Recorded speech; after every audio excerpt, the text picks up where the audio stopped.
तुकोजी होलकर भी अब देवी अहिल्या पर आरोप लगाने लगे हैं, उन पर सवाल उठाने लगे हैं। बेशक नजरें नीची हों, मगर लहजा बेशक नरमाई का हो, मगर सवाल उनकी बातों में साफ दिखाई दे रहे हैं कि आखिर देवी अहिल्या आप संभाल तो नहीं पा रही हैं, आप कैसे संभालेंगी, आप नहीं कर पा रही हैं, आप कैसे करेंगी। मालवा की सुरक्षा, मालवा की जनता त्राही त्राही करने लगी है, क्योंकि उनकी रानी तो उनके बीमार बेटे की, जी हाँ, खैर खबर पूछने में और दवा दारू में ही लगी हुई है। तुकोजी ने बात कह दी है, उम्मीद नहीं थी लेकिन उन्होंने कह दिया है। वो भी उस वक्त जब यशवंत भी होता है, गंगूबा भी साथ में होते हैं, यानी सभी पुरुष एक तरफ हैं और देवी अहिल्या आज अकेली एक तरफ खड़ी हैं। वजह है मालेराव की स्थिति, उसकी बीमारी।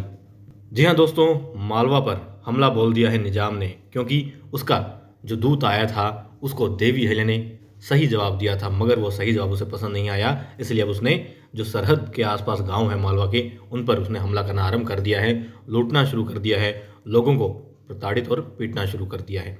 ये खबर पहुंच जाती है तुकोजी तक, मगर लोग भी क्या करें, लोग विवश हैं।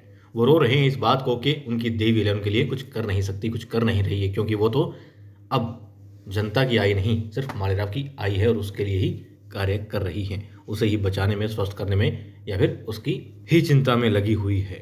ये बातें कह देते हैं तुकोजी, गर्दन नीची होती है मगर कह देते हैं। और देवी अहिल्या कहती है कि देखो वो आई हैं, इस बात स्वीकार करती हैं, मगर मालेराव की आई के साथ साथ वो मल्हार राव सूबेदार जी के पुत्र खंडेराव होलकर की पत्नी भी हैं, और इस नाते उन्हें जो कर्तव्य मिले हैं विरासत में, उन्हें वो निभाएंगी, और निभाती आई भी हैं मगर निभाएंगी भी। आप चिंता मत कीजिए।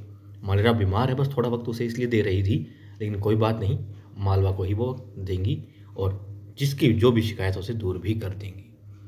अब देखिए बाकी सब लोग चुप होते हैं, तुकोजी बोल रहे होते हैं, गर्दन और लहजा नीचे ही होता है, मगर शब्द कहते हैं कि हाँ, आज वो सवाल खड़े कर रहे हैं।